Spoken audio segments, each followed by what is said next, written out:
Good morning. Today we will start government.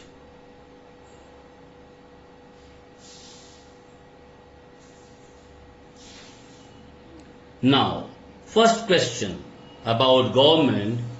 What is the job of government? Now, government is also known as administrative body or regulatory authority. Why? To maintain law and order. This is the main job of government, to maintain law and order. Many more roles are there. We will discuss one by one. Role of government. Role of government. Now there are two types of role. The first one, direct role. Second one is indirect role. Two type of rules are there. Now one by one we will discuss all the rules. Now first, the main functions of direct role. Main functions of direct role. Now what are the main functions? The first one, development of infrastructure. Now we should know that the government first and the foremost role is to develop the infrastructure. Infrastructure means they'll have to give us 24-hour electricity, transport facility. Now transport means the railway, aviation or the road. They should give us in a proper way so that we can avail from one place to another without any hindrance. After that, education, good schools, hospital like AIIMS, Wardha Medical, AFMC Pune, like that type of government colleges of medical as well as hospital we want. This is how we can say development of infrastructure taken place. Now, second one is removal of inequalities of income and wealth. Now this is very important. Now question will be there in your mind, how to remove these inequalities. It is very tough, but if government will take certain step, easily we can curtail this inequalities. First one, how to remove it. First point, how to remove, or you can say A, because we are taking 1, 2, we can say A, progressive tax system. Now what is progressive tax system?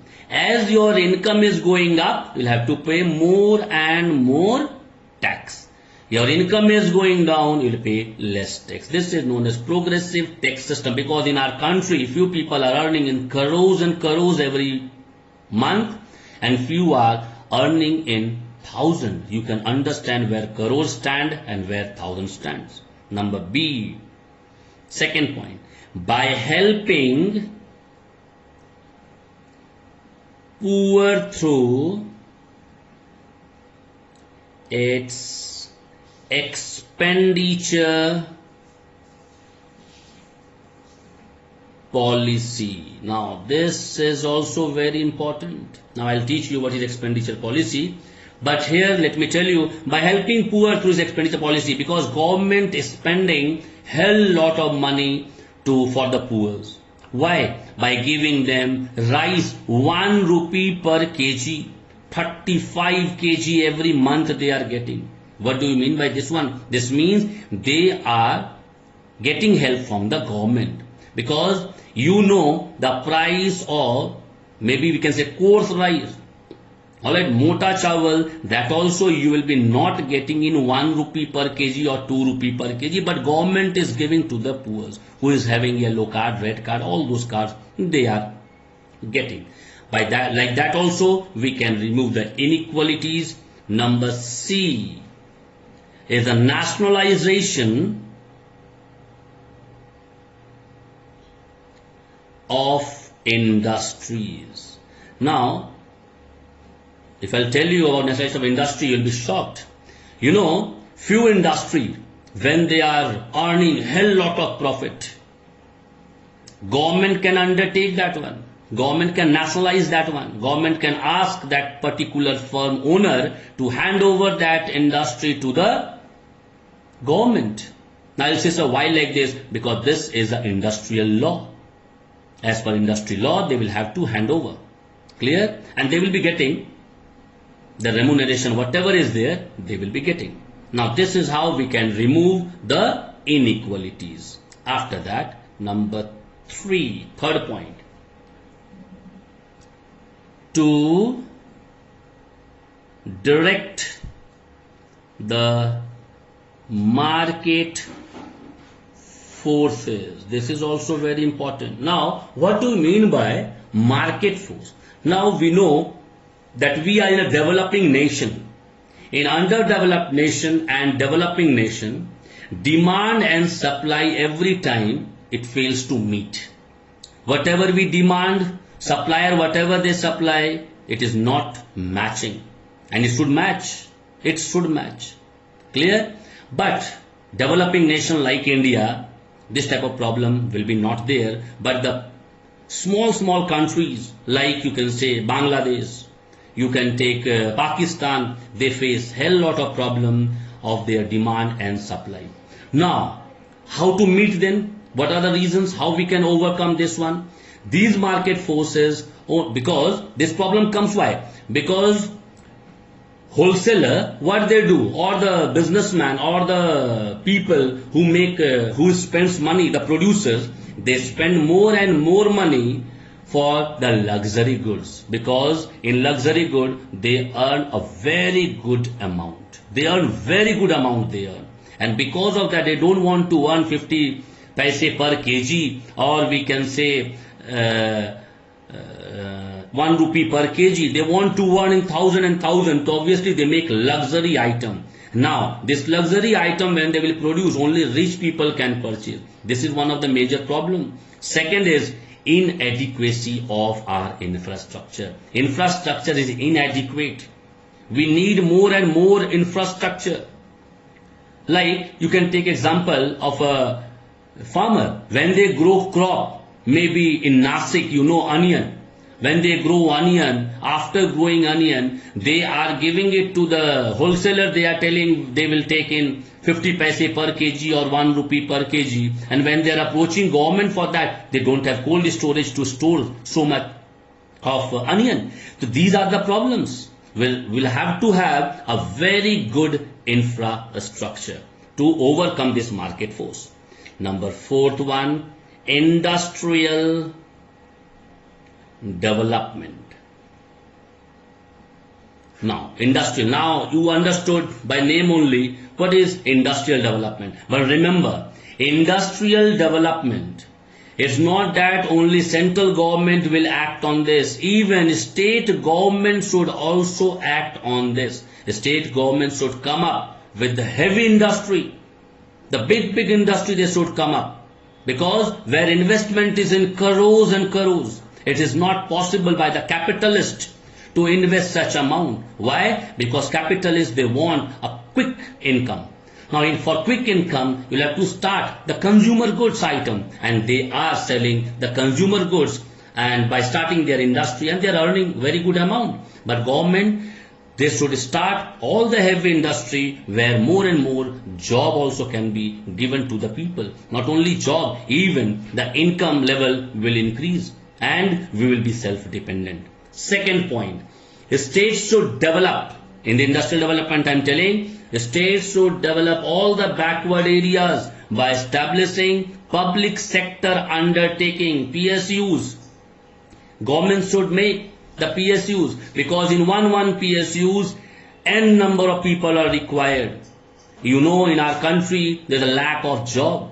If we will start PSUs, even the state government should take initiative to start PSUs in their own state. Third one, they should start the defense industries. When they will start defense industry, you know, it is a heavy industry. Today we are purchasing Rafale from different countries. Why? We cannot make Rafale. We can make Rafale, but we'll have to take initiative. We'll have to take initiative. Then only we can say we can make or we cannot make. Clear? This was the industrial development. Next, number 5, agricultural development. Now, you know, agricultural development, we are an agricultural country because India is known as an agricultural country. Now here, what government should do for the development of agriculture? The first and the foremost, they should introduce institutional and technological measures to raise their productivity from the land. Because in our area, take example of Jharkhand, you go to any of the farmer and you ask which technology they are adopting, they are not aware. Why? Because here the institutions, they should come up to teach them that what are the technology we can adopt. Now you go to Punjab, you go to Haryana, their technology is far better than our technology. But when you will compare our technology with the abroad technology, their technology is far better than our technology. Why? We don't have. We have. We have. But we'll have to take initiative to introduce it by helping the farmers. First. Second point, government should give small credit. Credit means loan to all the farmers. Why? Because obviously, you know, farmers, they are deprived of many things. When they will be getting a little bit loan in a less interest, obviously they will work very hard in their field to grow more and more. This also they will have to work. Third one, which I said just now, they should have a good storage facility. As I told, we don't have. I gave just an example of Nasik onion. The same thing, not only of onion, many commodities are there in our country. You will not believe, many good places, states are there like Punjab, Haryana, Uttar Pradesh, Bihar. They give a very good crop, but we'll have to store the crop. We'll have to store the crop. For that, we need a storage facility. That also we don't have. Now, we have, but we don't have too much. Next point is crop insurance. Why crop insurance? Only to safeguard our poor farmers. Because you know, sometimes drought, sometimes flood, and because of that, in agricultural field, whosoever is working, the farmers, they are facing a hell lot of problem because whatever money they have in their pocket, they are taking out to purchase seeds, fertilizers and all that, and after that, no rain. And you know, agricultural facilities, all the irrigation facilities, we don't have in our place. So like this, we'll have to introduce all those things to develop agriculture. Next point, number 6, is to raise the rate of investment. Now this is very important. Now in our country, people are very poor. Maximum people are poor. I'm not telling everyone. Maximum people are poor. Below poverty line, BPL. Now, below poverty line people, how they will invest? Because see, when the numbers are more in the poor category, they should also come up. How they will come up? By investing. So what we should do? We should form capital. How to form capital now? This is a very important question, how to form capital. Suppose you have piggy bank at home and you are putting 1 rupee coin, 5 rupee coin, 2 rupee coin, 10 rupee coin you are putting. One day when it will be full, you will take it out and you will see a very good amount is there in that one. Maybe 1000 rupees, 2000 rupees. What do you mean by this 1000, 2000? This is a capital for you. Why? By joining 1 rupee, you made 2000 rupees. So this is how we'll have to give good salary, good income to the people so that from their earning, they can save little bit and after accumulating all those, they can form capital. Last point, number 7, maintaining law and order. This is the main work of government. When any task given to the state and they failed, even in the central when they fail, in the government duty to maintain law and order in that particular place. This is how, these are the 7 or 6 roles known as direct role. Next class we will start indirect role.